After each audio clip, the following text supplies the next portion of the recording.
Hello and welcome to my organ lessons, helping you master some of the world's greatest organ pieces. And today we're going to concentrate on one of the most famous in the world, Bach's Toccata and Fugue in D minor.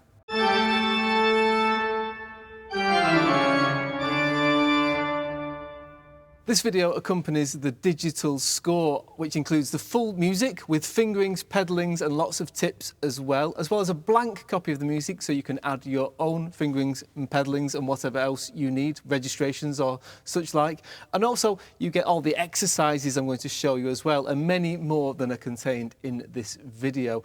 I'm going to take you through the piece from beginning to end, showing you how I would sort of approach it really from a learning point of view. There's many other tips as well contained within the How to Play the Pipe Organs books 1 and 2. So go and look at those videos. The links are on the screen now and underneath this video. There's lots of tips there about posture, fingering and basic seating position and things like that. And it all follows on from the tips given in those How to Play the Pipe Organ books. But we're concentrating on more in-depth pieces now, and I'm going to be showing you Bach's Toccata and Fugue in D minor. As I said, one of the most famous pieces of music ever written. Simple in many ways, structurally, and as Bach apparently famously said, playing the organ is very simple. It's just a matter of playing the right notes at the right time. However, he seemed to miss from that, it's the way you play them as well. So are you ready to learn Bach's Toccata and Fugue in D minor? Good, let's get started. As I said, I'm approaching this piece as I would look at it from a learning point of view. And one of the first things you have to look at in the music of Bach is the way we use our hands and articulation on the keyboard. If you're used to a modern piano technique like you usually use in big romantic organ music, which is a very legato sound, with all the notes connected together. In the music of Bach, the Baroque and early music, we use the fingers in a very different way. Whereas with romantic music, with a lot of thumb going under, and we move the wrist laterally to help legato. In Bach and other Baroque composers, we use the hand positions as we move to allow articulation. For example, if I use pairs of fingering, an extreme example, but as you see, rather than fight that and try and cross over, allow the articulation to come through. This of course leads to the next problem, which is listening to the end of the note as well as the beginning. You may be playing on an electric action where you have no control over the beginning and end of the note apart from the length, which is just as important. But if you're on a tracker mechanical action like this here, this wonderful Marcusson instrument, we can control the beginning and the end of the note. Listen very carefully now to the beginning of this note if I play it slowly. There's the beginning, there's speech. There's an attack as the wind hits the lip as it goes through. Just like when we speak. So I can control whether it spits or if it's played gently to give a nice warm beginning to the note rather than hitting. The same on the release. Once we've played the note, you hear the ending fades away. So as we release, we can end short or, you see, a nice gentle end on the note. So as we're attaching notes together, even if we're using 5 fingers,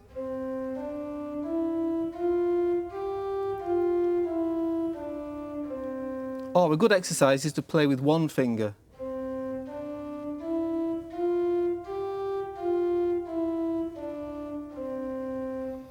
You might be wondering where all this is going. The beginning of this piece has a very simple figuration. It's the opening of Bach's Toccata and Fugue in D minor. We're all used to the big version of. But to get there, we first of all start with the first note. We have a mordant, which, if you think of famous pieces by Bach that begin with a mordant,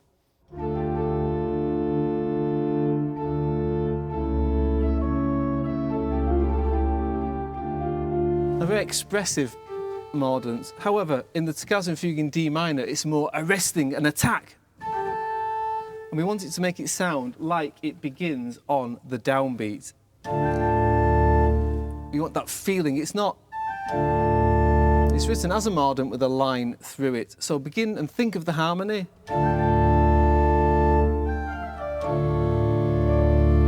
Some people play the rhythm exactly as written, which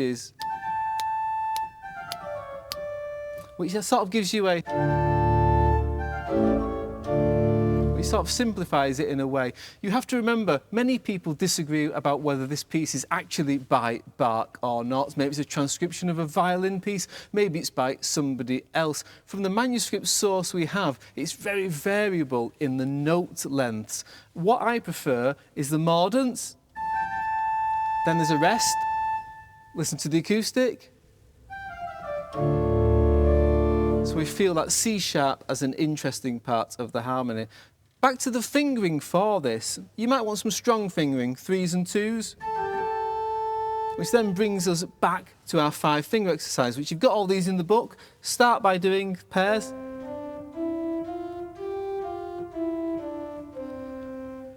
Don't overdo the pairs, don't slur them, allow a little air gap between every single note. The same with the left hand.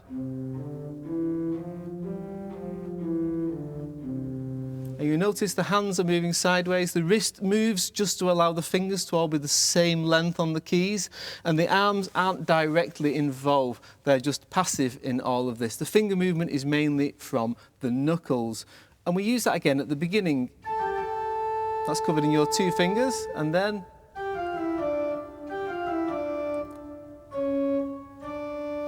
if you see those shapes and do that, it gives you a natural articulation and also a strength. If you've got a very strong tracker action, it's very, very heavy. Now in this piece there's some basic figurations. The whole thing is made up of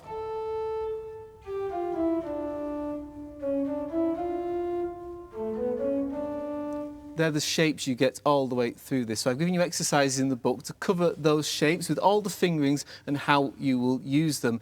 In these pieces, we tend to use the fingers more in groups, maybe of 4s, 2 to 5 or 1 to 4. And as you can hear on that, I'm doing the same articulation, a gap between every note. So cover all of those, and I've given you lots of articulation exercises in the music, in the score as well.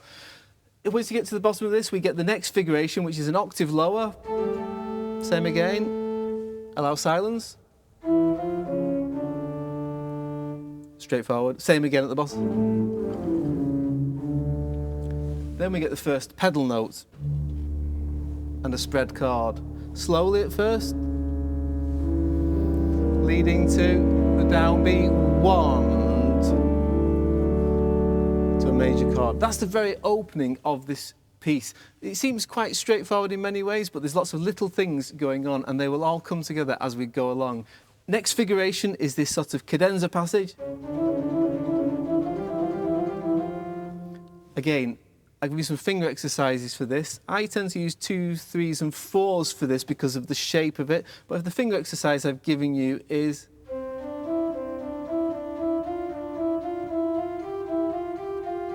and also starting on the note before.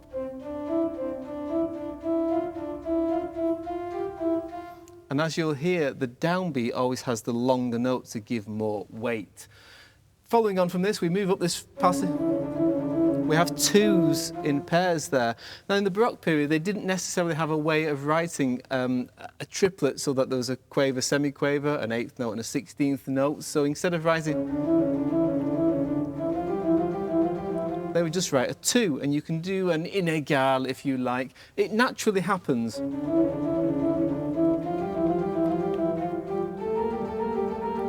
You're leading to the next note. When we reach the very top of that, a different figuration again. We're now in arpeggio shapes. So I've given you an exercise for that.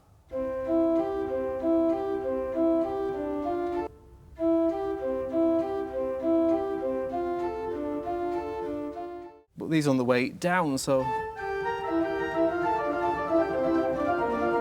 sort of snowballing in a way, getting faster as they go down. So start.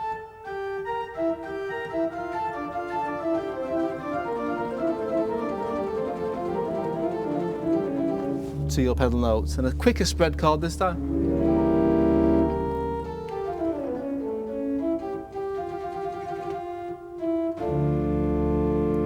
Now we've reached our first trill, and I have a trick for practicing these with a little bit of an exercise of tapping the notes in a certain rhythm. I tend to do this at the piano, which is a very good way of practicing it, so I'll show you what that exercise is.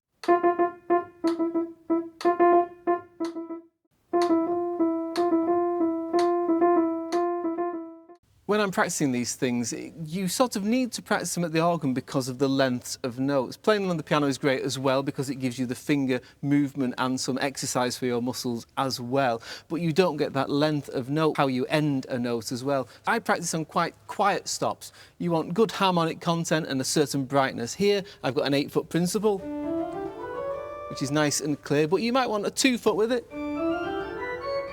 so you can hear the articulation very clearly. Likewise with pedals, nice 8-foots, nothing too muddy really, so you can hear everything very clearly before we work to the final registration. We've now reached the repetition passage of this. Now, there's lots of figurations in this. The main one is this.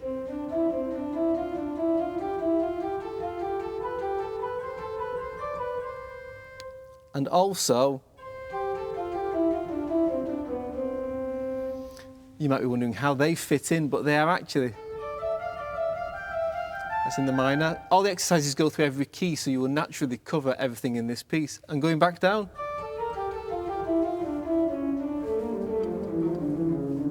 Now the tricky part is that if you're playing them on the same manual,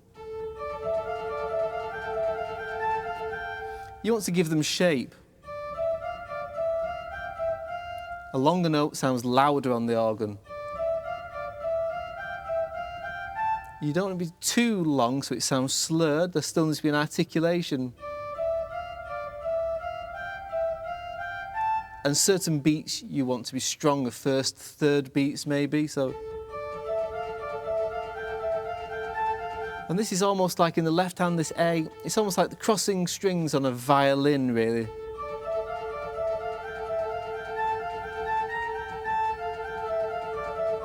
So decide where you want a strong note to be, whether it's on a bar line or a harmonic change, to give the note a bit more strength. That crosses right over, left hand underneath. Tricky moment when they both play the same thing. You could do it across 2 manuals if you wanted, but the music sort of suggests that it is on the same keyboard. The temptation is when you're a little bit nervous is to play it too short, which sounds a bit sort of too erratic really, so I would go. You've got to work out how long you can play and find out where your note plays so you can get that repetition and keep the note length exactly the same. We then have another figuration, a little chordal one now. Now I've given you exercises for this to cover all of this in the book.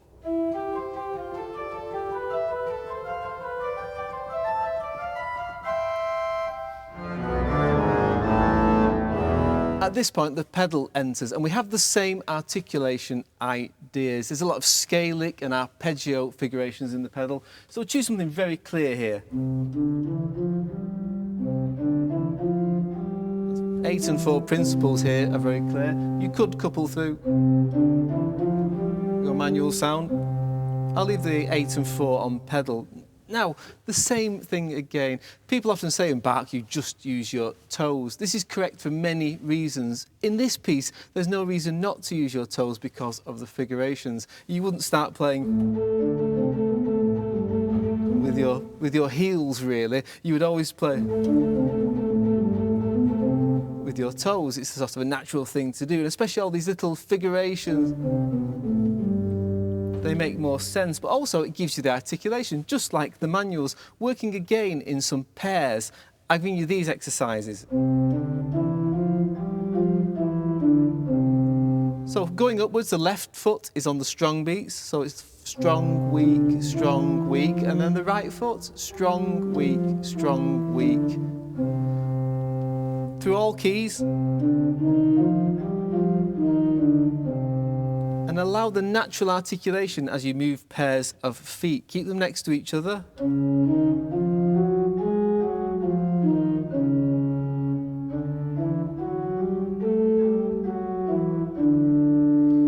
when we get this very first figuration,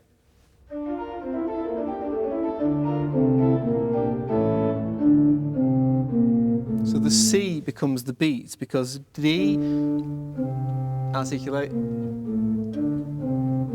So right to left gives you a strong, weak pulse. So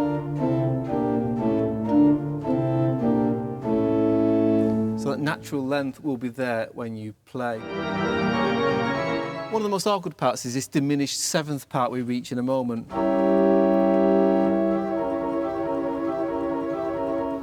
Now, lots of exercises for this finger pattern in the book.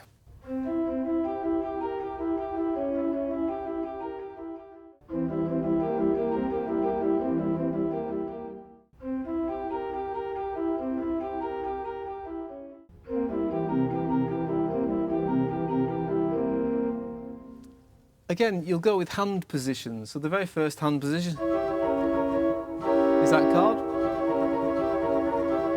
As it changes, jump. So in modern fingering, you would go and change fingering as you go along, a bit like finger substitution, really. But in this, allow the articulation.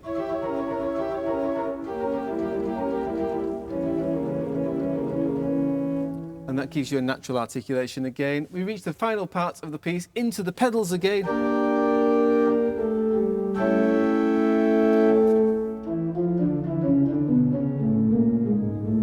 Again, another way of playing Bach. Toes, why else would you not use toes on figures like that? However, to practice them, once again, in pairs.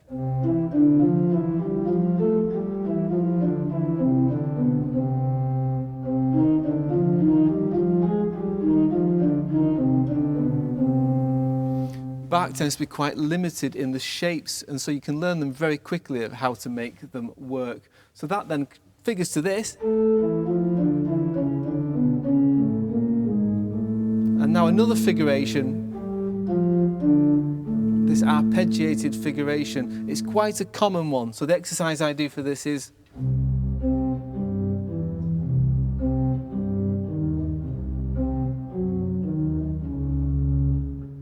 do that in all inversions of the harmony.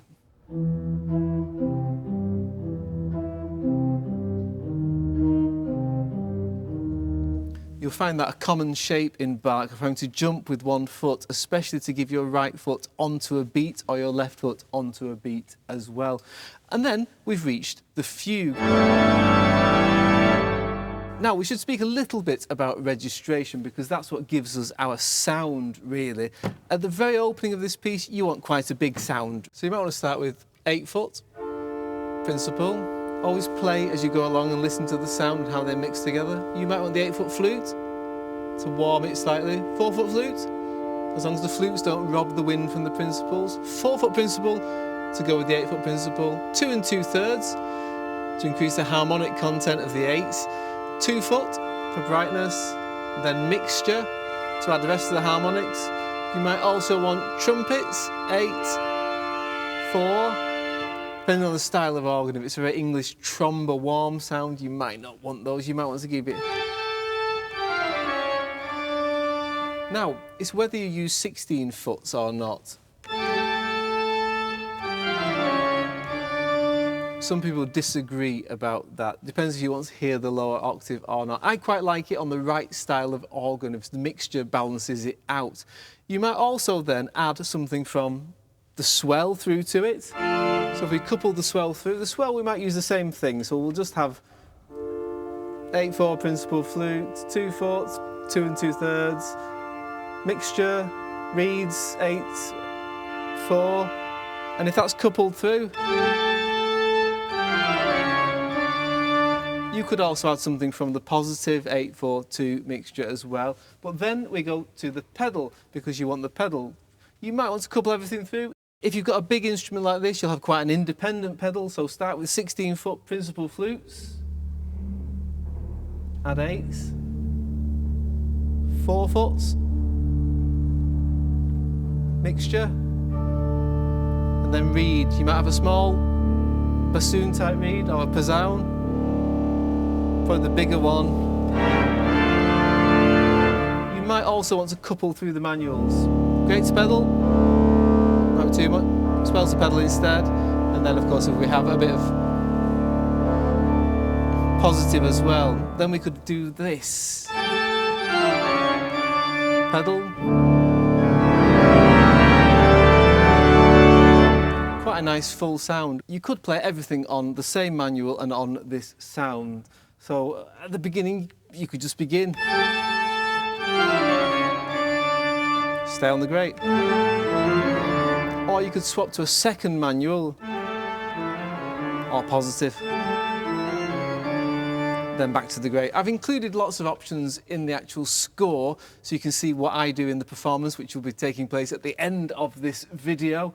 Once you've reached that point, again, stay on the same or swap. You could even swap between manuals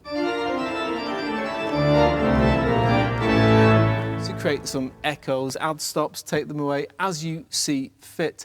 In the music of Bach, the organs that he would have had, you couldn't change stops quite so easily. So this plenum, this full organ sound we've got would have stayed all the way through the toccata and the fugue. But we're using more modern instruments maybe. You want to vary the sound because for the audience it can be quite full on if you stay on the same sound for the whole time. Now we've got our organ sound, we can do a bit more interpretation. As I said earlier, because of the manuscript version of this, the rests and the spaces are a little bit vague. Listen very carefully to the acoustic. Make sure there is a rest at the beginning. But listen, when does silence actually happen?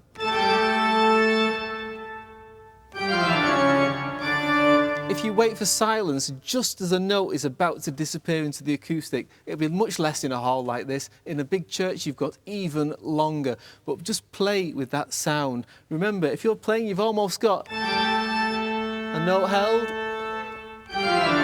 The acoustic is almost like that in a way. And then when you reach the bottom of this run, enjoy this.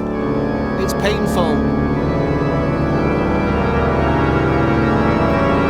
Resolution.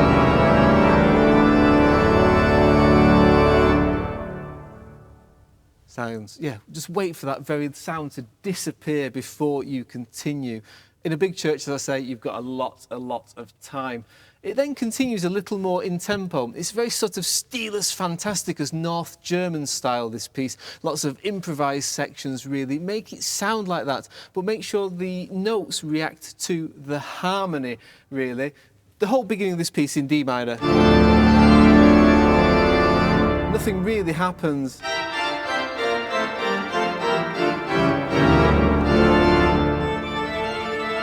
We're still in the same key. We've not gone anywhere until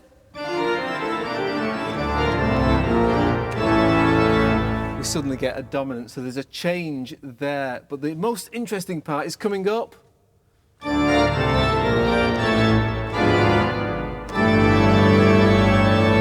Cadenza, interesting note, and then we're on this diminished seventh for quite a long time, so you don't have to make too much of any particular note. It's all the same chord, it's very sort of lateral in the way it's going, until we reach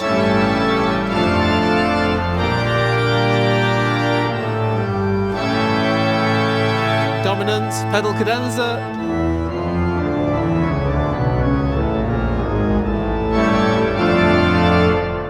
And then we're just in a cadence for the end of that toccata.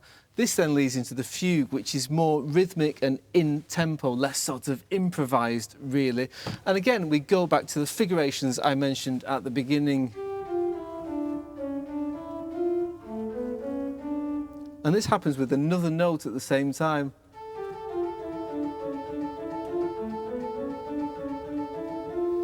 If you play these on their own,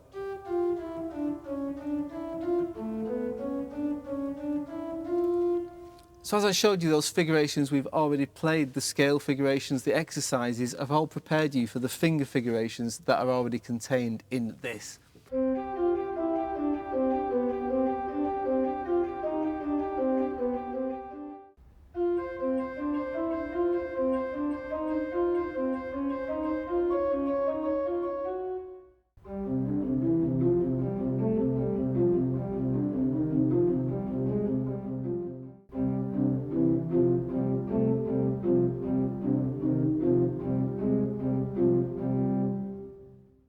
The important thing to remember is that higher notes are louder on the organ. So if I have no articulation whatsoever and just play legato as an octave,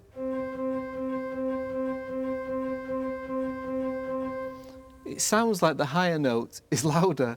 So you need to counteract that by playing a longer note at the bottom. If I stop, the higher note goes loud again. Want to make the lower note louder? Top note slightly shorter, bottom note slightly longer. Not legato between them and slurred, but you want that articulation still between the notes, which is very important when you begin this, because we're going to there at the bar line, so you want to make sure you're short and then long on the D.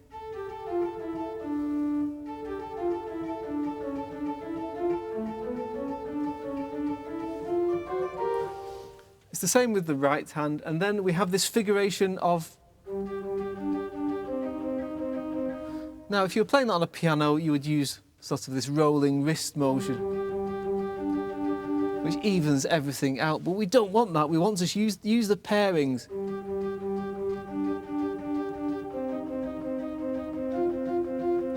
When you see people playing Baroque music, they tend to have their hands in a more closed position of this sort of shape, really. They're not tending to spread their hands like you do in modern piano technique. So in this section,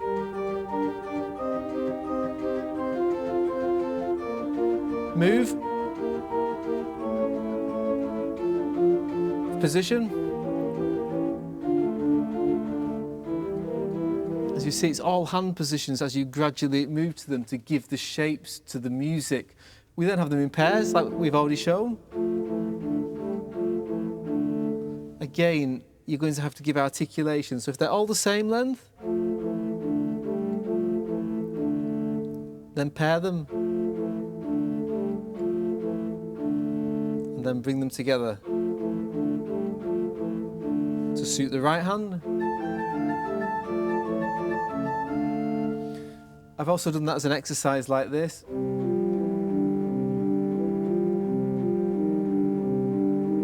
You'll often find in Bach one note is held and then there's inner parts moving as well, so two parts in one hand. So I've given you a few exercises in the book to use to learn to do that. When you're holding a note, don't grip the key. It's only held very, very lightly. So it's very, very light. So you're ready to move to the next note. We now reach a little sequence, which has one of the most awkward little figurations of changing. How to change the same finger on the same note. You don't have to, it's just what I do, but I've given you the figuration.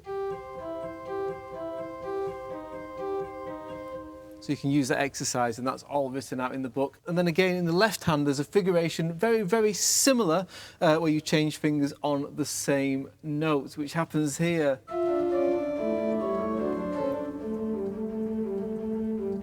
Which is a little bit awkward, so I've given you this little figuration to practice that.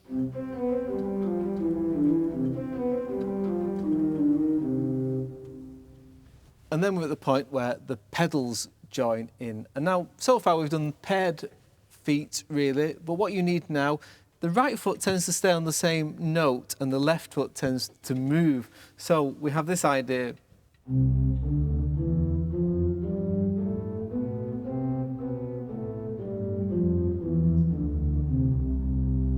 Again, as with the manuals, play it first so everything's the same length. Concentrating on the release and the attack. And then you'll get longer, so you're moving quicker, but always making sure you're over the next note. If you're not over the note, you're going to miss it. It's very simple. So this is preparation for this figuration of... I've also given you that exercise for that jump.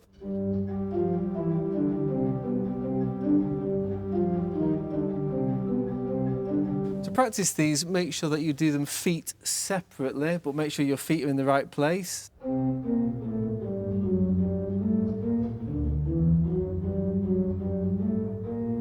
Your right foot's playing a D. Once again, remember, between the 2 feet, if your right foot is too legato to the left, the right foot now sounds loud, so it has to be short. Not too paired. Long enough to play. The left foot needs to be long enough, that's the long note. Again, listen very, very carefully, especially within the acoustic you're in. We then have this little figuration here in the right hand and left hand.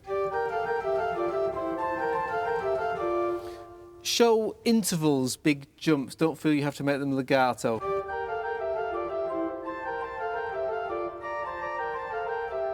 To show the sort of gaps between them, so that when it's sped up, that will be.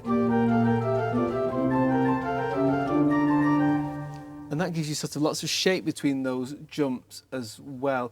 We then move into this middle section. There's lots of little exercises for all the parts in this.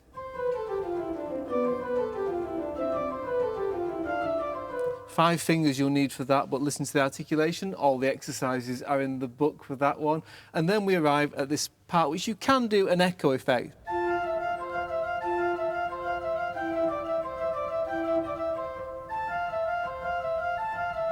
Again, I've given the exercise in the book for that one as well.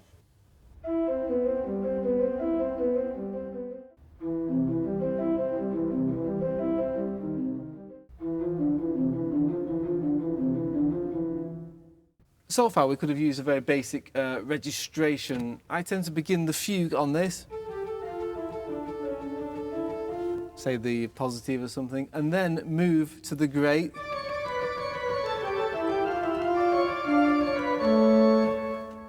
And then we're on quite a full sound, then move back to positive. And that you can go between those two manuals if you like, or swell and great. But at this point you can do something much more interesting. So I tend to go, if I'm on a 4 manual organ, try and use all 4 manuals. I might use the solo.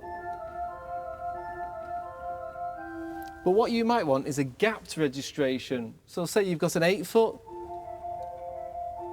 You can use a 2 foot, so it's 2 octaves apart. Nice tinkly sound. Or a 1 foot and an 8 foot.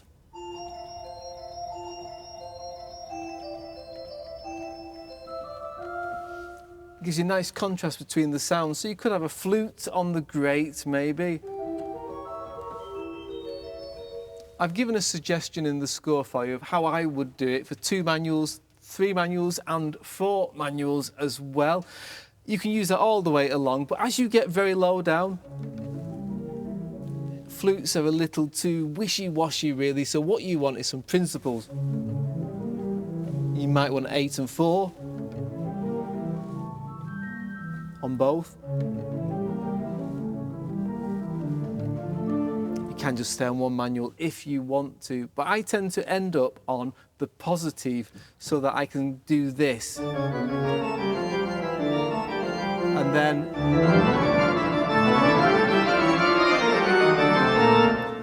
at this point, everything happens at once. The pedals play, the manuals play, the right hand has, the left hand now has a trill, and the thing with this is don't play it too fast. You're in C minor basically. And the trill is a G trill to the upper note. So the interesting thing in C minor is the pain of that note, really. So as you're playing,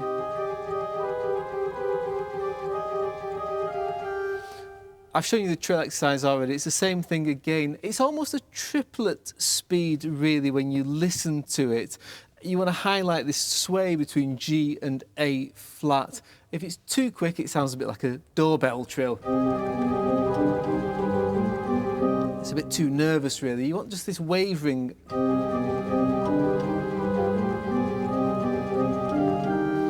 Remember, it's an ornament, a decoration. Why do we have decoration? We want to make things more interesting, more beautiful, colour them, give them sort of a bit more excitement and add interest, really. So the interest isn't the speed of it. That's the wrong decoration for this part of the piece. You want this sort of very slow trill in a way which will add expression. It then moves to the right hand and does the same thing.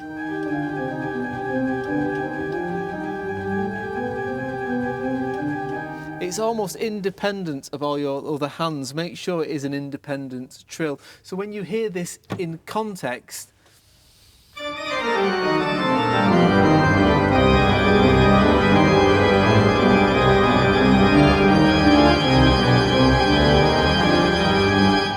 it doesn't sound silly being slow, but you need to be able to learn that sort of feeling of playing it at a different speed to the music around it. So you've got this decoration which is completely different but shows this pain of the A flat at the same time. At this point, again, we're using the same figurations in the pedal.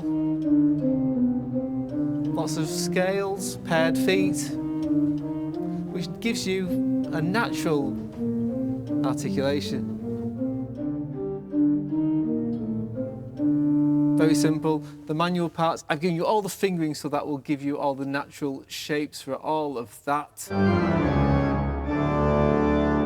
At this point, it's worth mentioning that when you're practicing, I tend to practice backwards, so whether it's a page or the whole piece, start with a bar. It might just be this bar here. Go to the bar before. So you're always working towards what you've already played. And that always helps when you're going to add the pedals as well. You might want to play the pedals, then the pedals and the right hand, pedals and the left hand, hands together, and then hands and feet at the same time. It's a good order to practice things and put things together. Start slowly, work your way up. Use a metronome and gradually increase the speed as you go. At this point, we introduce the fact that there's another held note.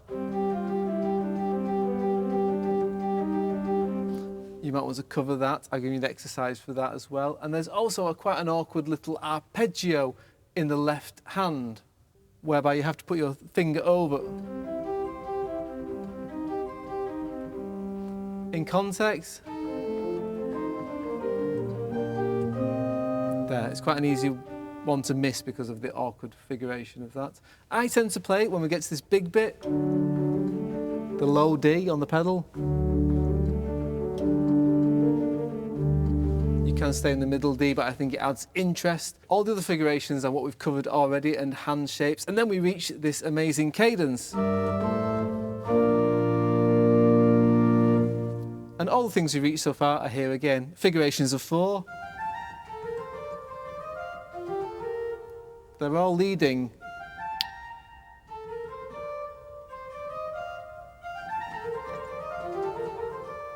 However you want to shape it to go with the harmony, really, leading into this. The pedal note F, interesting.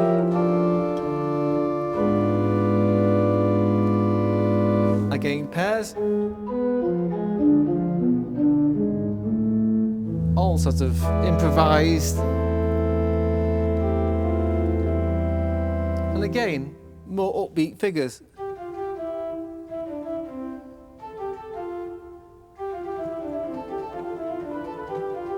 All just leads to this big cadence, and then we go back in tempo, almost like a violin arpeggio. So these interesting harmonies. Where's it going? Back to minor. And then this amazing sequence which doesn't really resolve, diminished, minor to C natural, unexpected. Last note, tied. Show the tie, don't be scared of the silence underneath the tied note. So I hope that's given you a few ideas about approaching this piece. As I said, the score contains all the fingerings, pedalings, registration ideas, several options for that as well, and a blank copy of the score as well, so you can add all of your own fingerings, pedalings and registrations. I've explained all the articulation ideas as much as possible, included all the finger exercises and the pedal exercises, and an introduction to the whole piece as well. Thank you to everybody who commented on the previous organ lessons. As I've said before, if there's any pieces you want to learn next, let me know and we'll try and cover them in future videos in this series. The score is available from my website, all the links on the screen and underneath as well. And I think the only thing left to do now is give you a complete performance of this piece.